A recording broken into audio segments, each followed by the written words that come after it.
السلام عليكم حبايبي، عاملين ايه؟ يا رب تكونوا بألف خير. وصفة جديدة وفيديو جديد ورمضان كريم عليكم وعلينا. عملنا صينية الكنافة، لازم على طول بقى نعمل صينية البسبوسة الجامدة جدا دي. من أحلى الحلويات الشرقية صينية الكنافة والبسبوسة.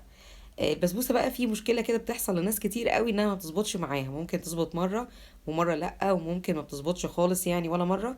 بس عايزه اقول لكم الوصفه دي بالتحديد هتظبط معاكي حتى لو انتي اول مره تعمليها. بجد هتطلع معاكي بنتيجه حلوه جدا. هنقول كل التفاصيل وكمان كل التريكات كده اللي تخلي البسبوسه معاكي تطلع مظبوطه من اول مره. زي ما انتم شايفين، تسويه حلوه جدا من تحت ومن فوق، وكمان البسبوسه معاكي كده شاربه الشربات ودايبه دوب. بصراحه مفيش احسن من كده خالص.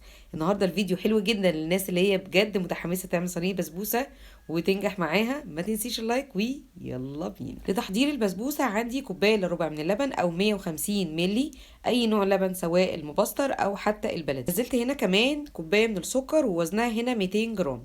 كمان عندي بالنسبة للمادة الدهنية أنا قسمتها لاتنين، يعني سمنة وزيت. وعلشان أحط زيت في قلب البسبوسة لازم يبقى الزيت دوت ملوش أي ريحة خالص، يعني يبقى زيت نضيف، يا عباد يا زيت ذرة. لو مش موجودة عندك يبقى الكمية كلها هتبقى سمنة بس. بالنسبة بمقدار النهاردة من الزيت كان ربع كوباية أو 50 ملي من الزيت و100 ملي من السمنة أو نص كوباية. وعشان نتيجة البسبوسة تبقى حلوة قوي السمنة تبقى معاكي بلدي، دي هتاخدي بصراحة نتيجة 10/10. عندي هنا معلقة كبيرة كده من العسل الجلوكوز، وظيفته هنا في قلب عجينة البسبوسة بيطري لي كده البسبوسة وبيخلي قوامها حلو جدا. وعسل الجلوكوز هنا يعني عشان تقيل فبيوزن.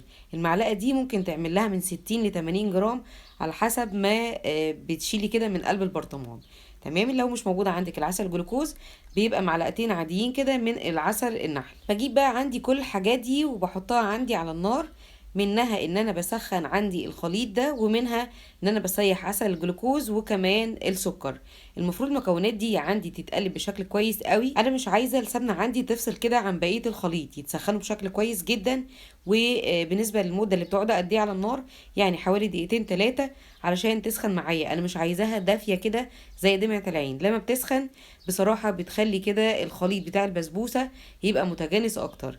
هنا بقى عندي نص كيلو من دي البسبوسه متوسط، يعني مش خشن ولا ناعم قوي. حطيت عليهم ذره من الملح، وعندي ربع معلقه صغيره من البيكنج باودر. مش بكتر خالص على فكره. في الغالب البسبوسه متحطش عليها بيكنج باودر، بس هي بتبقى عايزه تسويه بشكل خاص شويه. تمام. هنا بقى زي ما انتم شايفين الخليط عندي مش فاصل، يعني السمنه مش فاصله كده عن الخليط. خليط متجانس كويس جدا. بقلبه كويس قوي قبل ما بحطه عندي على البسبوسه او دقيق البسبوسه. بنزل بقى عندي الخليط بالشكل اللي انتم شايفينه ده. بالنسبه للتقليب، البسبوسه عدوه التقليب، يعني ما بنقلبش كتير. المهم ان انا بدمج عندي الخليط بدقيق السيمولينا.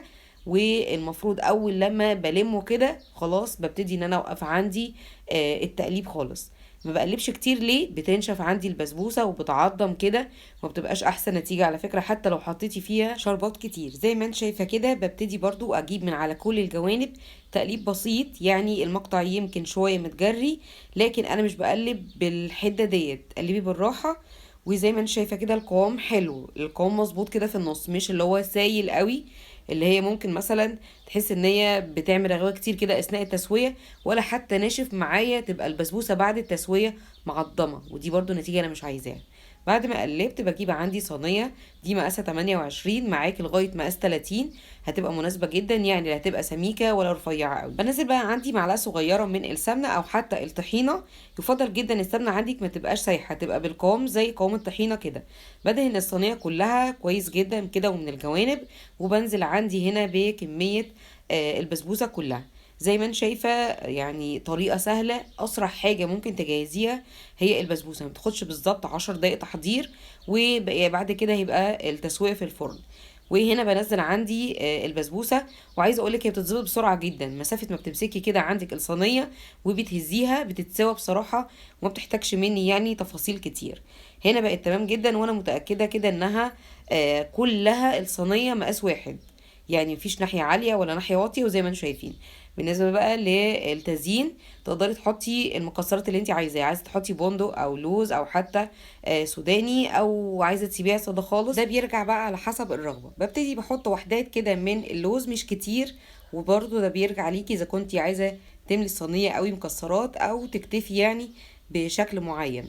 هنا بقى ببتدي ان انا اسخن عندي الفرن حوالي 5 دقايق كده قبل ما بدخل اي حاجه فيه. لما بيسخن معايا ببقى مشغله من تحت بس، وبدخل عندي الصينيه على درجه حراره 180 في الرف اللي في النص. هي هتقعد معاكي من 35 ل 40 دقيقه وتكون واخده تسويه كويسه.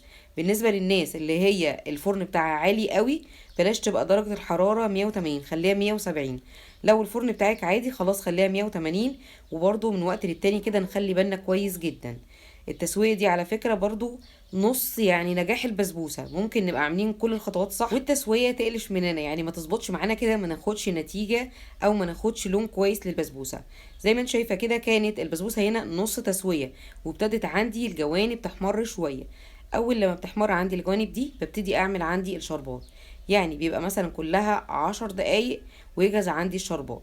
تمام. عندي هنا بقى الشربات بتاع البسبوسه بيبقى خفيف لمتوسط، يعني ما بيبقاش تقيل قوي زي الشربات بتاع الكنافه.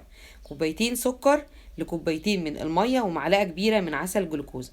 عسل الجلوكوز هنا بيخلي عندي الشربات نفسه ما بقاش مسكر قوي زياده عن اللازم. ببتدي احطهم عندي على النار. اول لما بيغلي واروح منزله عندي عصره نص ليمونه، يمكن اقل كمان. بستنى هنا حوالي 4 دقايق بالظبط، وابتدي ان انا اطفي عليها خالص.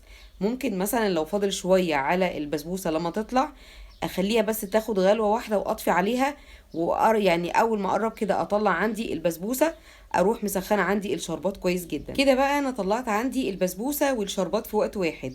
بنزل معلقة صغيرة من السمنة بتدوب على طول، والبسبوسة زي ما انتم شايفين لونها موحد وحلو جدا.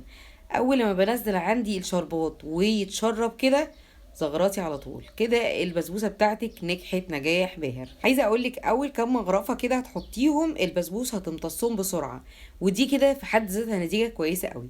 بقيه الشربات هتبص تلاقيه وقف كده على البسبوسه، وده طبيعي جدا على فكره.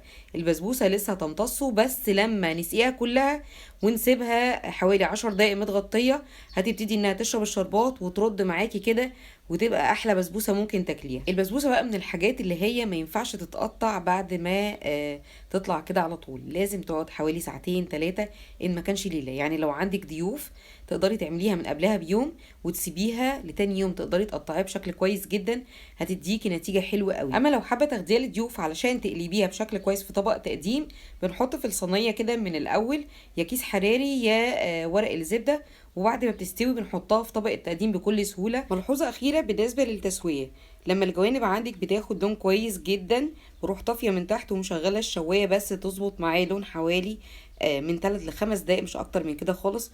وبرده خلي بالي كويس جدا عشان اخد نتيجه مظبوطه وكمان لون موحد. وبكده يكون خلص معايا الفيديو النهارده. اتمنى يكون عجبك وجربيها. ما تنسيش اللايك والاشتراك، وللمتابعه فعلي زر الجرس على الكل علشان يوصلك كل جديد. وسلام عليكم.